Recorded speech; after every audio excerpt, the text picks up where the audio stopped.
अभी हम लोग रामेश्वरम में वहाँ पहुँच चुके हैं जहाँ पे मर्यादा पुरुषोत्तम भगवान श्री राम का पद चिन्ह है और ये वही मंदिर है। आप देख सकते हैं, इसके अंदर से रिकॉर्डिंग अलाउ नहीं है। और ये रामेश्वरम जो है एक आइलैंड है और साउथ इंडिया का सबसे बड़ा दूरदर्शन का टावर आप लोगों को दिख रहा होगा यहाँ पे।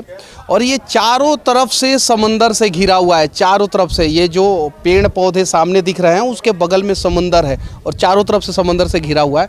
आगे हम लोग चलेंगे और आगे भी रामेश्वरम में क्या क्या जगह है देखने वाला और क्या क्या महत्व है उसका, उसके बारे में बताएंगे। यहाँ पे भगवान श्री राम आए थे, श्रीलंका पे चढ़ाई करने से पहले यहाँ पे विश्राम किए थे। और इस साइड श्रीलंका लगभग 25 किलोमीटर की दूरी पे है, लगभग अप्रॉक्सीमेट। आगे भी चलेंगे और कुछ और स्थलों को दिखाने का प्रयास करेंगे और बताएंगे कि वहाँ का क्या महत्व है। यहाँ पे कुछ पर्यटक भी आए हैं, आइए हम जानने का प्रयास करते हैं कि यहाँ पे वे लोग क्यों आए हैं। क्या नाम हुआ आपका? माता प्रसाद कौशल। और कहाँ से हैं आप? लखनऊ से। लखनऊ से हैं। और यहाँ पे क्यों आए हैं? दर्शन करने रामेश्वरम। दर्शन करने पूरे परिवार के साथ आए हैं? पूरे परिवार के साथ। अयोध्या गए हैं कि नहीं है? अयोध्या भी नहीं गए। तो पूरे परिवार को लेके अयोध्या भी जाइए रामेश्वरम के बाद, वो भी जगह है दर्शन करने वाला। अच्छा, रामेश्वरम के बारे में क्या जानते हैं? यहाँ रामचंद्र भगवान के कथाएं सब हैं। यहाँ से श्रीलंका गए थे, किए थे। यहीं से भगवान श्री राम मर्यादा पुरुषोत्तम श्री राम बने थे और यहीं से श्रीलंका पे चढ़ाई करके रावण का अंत किए थे। धनुषकोडी और रामेश्वरम के बीच में ये जो मंदिर है, इसी मंदिर में रावण के भाई विभीषण का राज्याभिषेक हुआ था, इसी मंदिर में। और धनुषकोडी जो है वो सामने है और रामेश्वरम जो है वो पीछे है।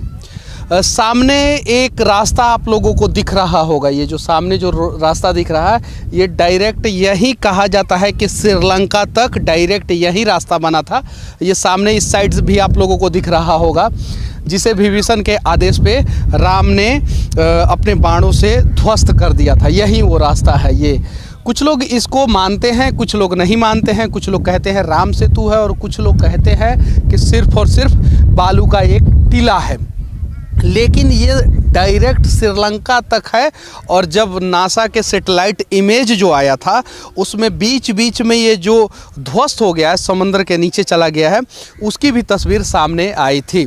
और अभी जिस मंदिर में खड़े हैं हम लोग, जो सामने जो मंदिर दिख रहा है जहाँ पे बहुत सारे लोग आते हैं, यही मंदिर जो है जिसमें विभीषण का राज्याभिषेक हुआ था। अभी हम लोग भारत का आखिरी छोर धर्म और विज्ञान का प्रमुख केंद्र रामेश्वरम में है। और ये वही मंदिर है जहाँ पे भगवान मर्यादा पुरुषोत्तम श्री राम ने भगवान शिव का तपस्या करके समुद्र से रास्ता मांगा था। यही वो मंदिर है। और यहाँ पे हर दिन 10,000 से ज़्यादा लोग आते हैं, दर्शन करते हैं और फिर चले जाते हैं। ये पूर्वी द्वार है और इसके अंदर 22 कुआं है। 22 कुआं में स्नान करने के बाद दर्शन होता है। लेकिन उसके पहले इस साइड जो है वो समंदर है। ये जो सामने गेट दिख रहा है उसके जस्ट बगल में समंदर है। वहाँ पे स्नान करने के बाद अंदर 22 कुआं है, उसमें स्नान किया जाता है और उसके बाद से दर्शन होता है। ये आस्था का प्रमुख केंद्र में से एक है। और हिंदुस्तान में हिंदू धर्म को मानने वाले सभी लोगों को यहाँ पे रामेश्वरम में आना चाहिए। यहाँ से 25 किलोमीटर की दूरी पे धनुषकोडी है, जहाँ से श्रीलंका की दूरी सिर्फ और सिर्फ 18 किलोमीटर है। आस्था का ये प्रमुख केंद्र है और विज्ञान का प्रमुख केंद्र इसलिए है कि इस देश का आधुनिक भारत के निर्माता डॉक्टर APJ अब्दुल कलाम आज़ाद यहीं पे पैदा हुए थे और उनके नाम पे एक नेशनल मेमोरियल यहीं पे है और उनका घर भी यहीं पे है। तो एक बार आप लोग रामेश्वरम आएँ, रामेश्वरम का मंदिर का दर्शन करें, धनुषकोडी का दर्शन करें, विभीषण का राज्याभिषेक जिस मंदिर में भगवान श्री राम ने किया था उसका दर्शन करें और उसके बाद से एक बार APJ अब्दुल कलाम आज़ाद के मेमोरियल में भी जाने का प्रयास करें। बस आगे चलेंगे और भी कुछ चीज़ों को दिखाने का प्रयास करेंगे। और ये रामेश्वरम धर्म और आस्था का प्रमुख केंद्र है। यहाँ पे कुछ लोग मुझे मिले थे और उन लोगों ने मुझसे पूछा क्या कि आप दिल्ली से हो। मैंने बोला कि नहीं, आई एम फ्रॉम बिहार, लेकिन दिल्ली भी जाना आना रहता है।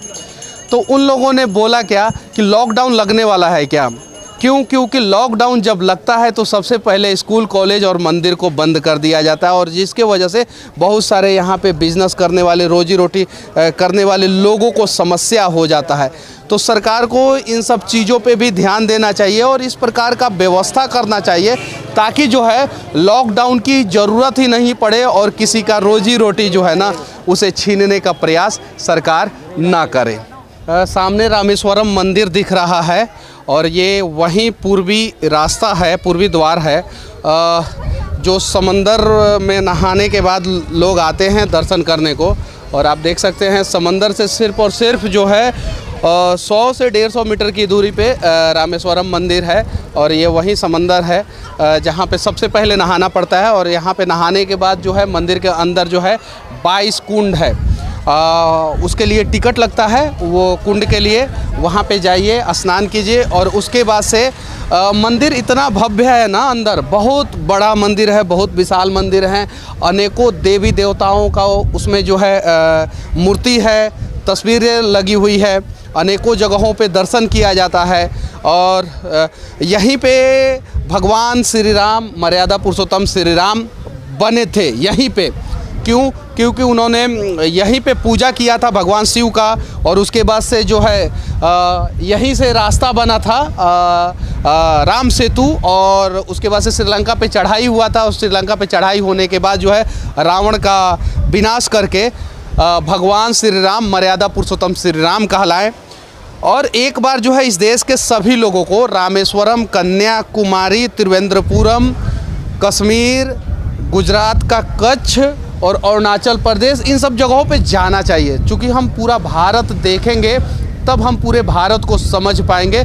जब तक हम लोग पूरा भारत नहीं देखेंगे तब तक हम लोग पूरे भारत को नहीं समझ पाएंगे। लेकिन पूरे भारत को समझने में सबसे बड़ी समस्या क्या है कि हमारे भारत का प्रधानमंत्री एक है, राष्ट्रपति एक है, संविधान एक है, कानून एक है, लेकिन भाषा एक नहीं है। तो किसी भी एक भाषा को राष्ट्रीय भाषा का दर्जा दिया जाना चाहिए। यहाँ से मैं इसके लिए भी आवाज़ उठाता हूँ और तब जाके हम पूरे भारतीय जो है ना एक दूसरे के भावनाओं को समझ पाएंगे। बाकी हमारा ये प्रयास कैसा लगा आप लोग कमेंट करके ज़रूर बताना। आगे भी वीडियो में हम लोग जो है कुछ जगहों पे जाके जो है ना उस जगहों की महत्वता के बारे में बताएंगे। कहीं भी रहूं सीने में सिर्फ भारत धड़कता है, इसीलिए हर वीडियो के आखिरी में सिर्फ एक ही शब्द कहूँगा, जय हिंद।